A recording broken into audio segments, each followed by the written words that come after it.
Welcome to Watchat, where we chat about watches and other facts of life. No, I'm not a watch expert, I just like watches and talking about it. And this is my review on the SBGA407, the Skyflake.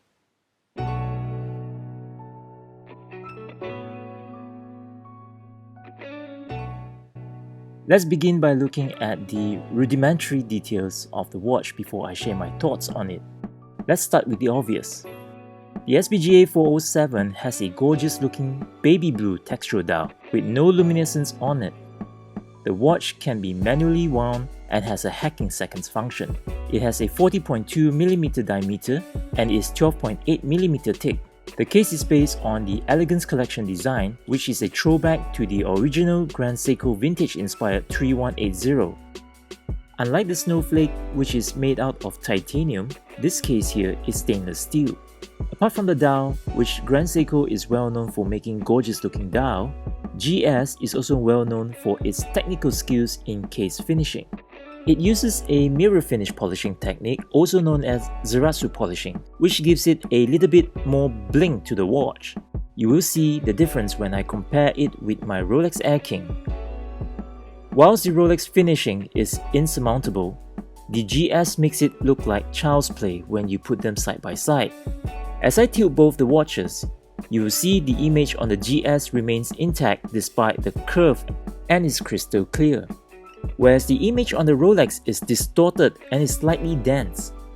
Of course, some will argue that it is an unfair comparison due to the case shape and the battle scar on the Air King.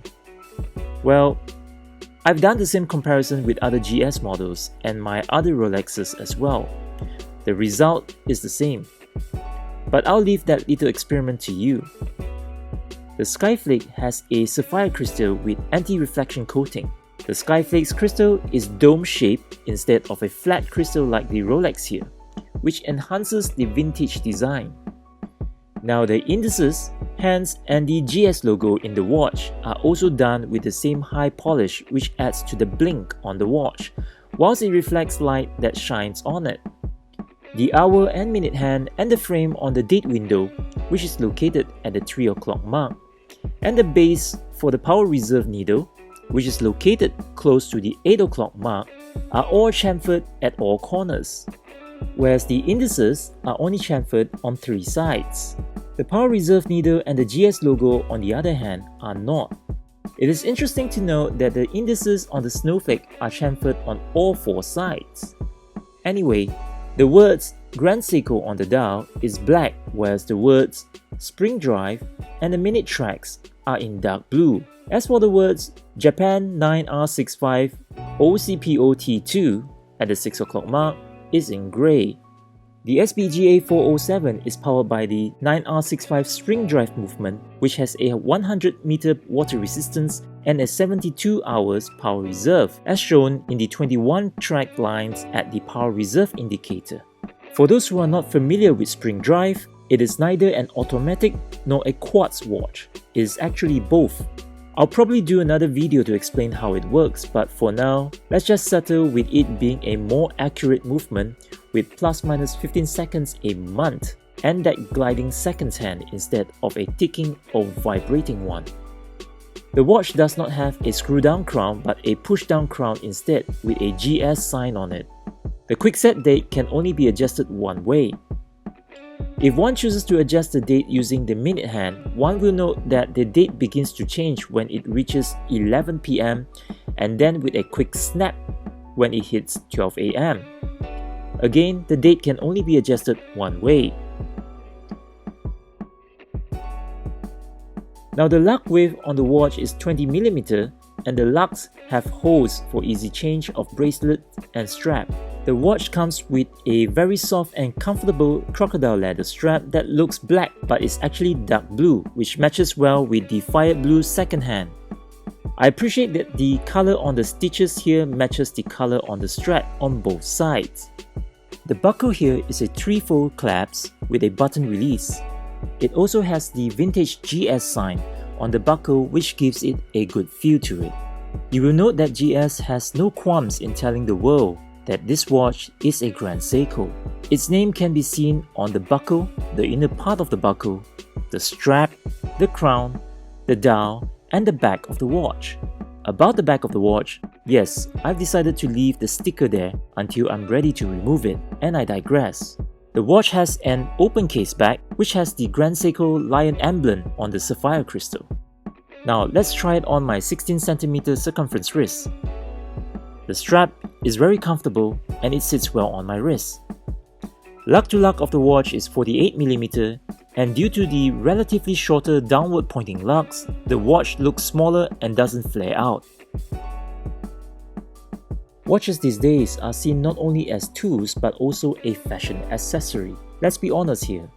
Watch geeks like you and I are willing to spend so much money on luxury watches and are critical on their design because we want it to get certain amount of recognition.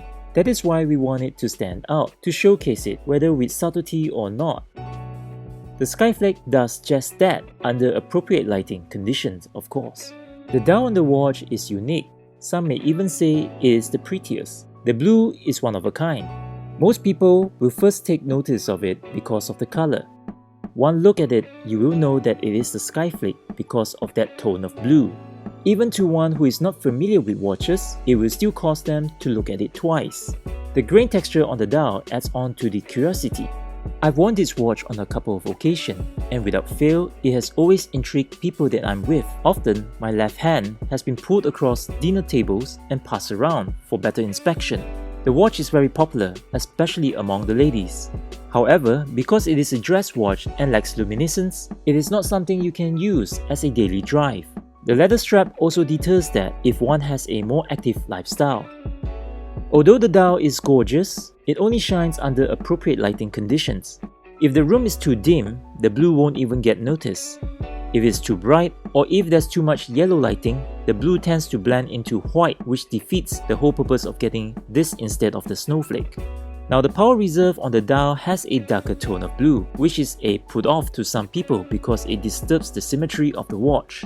However, I think the design of having it at the 8 o'clock mark is now becoming a GS icon.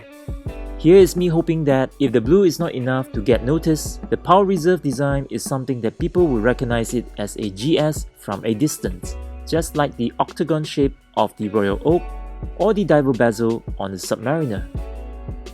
If you know me, I will usually prefer the backdrop of the date to be of the same color with the dial. In this case, it is not, and I'm still having mixed feelings about it. Having said that, would I prefer the snowflake over the Skyflake? For me, the answer is no, simply because the snowflake is made out of titanium and is a little too light for my taste. Now, the million-dollar question, did I regret getting this Skyflake? The answer is no, but I must admit that I did expect a little bit more out of it. Don't get me wrong, it is an awesome watch. It is still one of my favorite watches to go to and perhaps the most elegant piece I have. It stands out, but it's not too loud. The sword-like hour and minute hands gives an aggressive vibe, but the gentle flow of the second hand portrays grace. The clean design depicts simplicity, but the Springdrive presents sophisticated engineering. The contrast is a marvel. In gist, I really like this watch. It's good looking and wears very comfortably. Although the watch shines best under limited conditions, it gives me more reason to rotate my watches and wear them for appropriate occasions. If you like this kind of video, please like, share, comment and subscribe to support me, and I'll really appreciate it, and I promise to upload more videos like this. Until the next one, thank you for watching.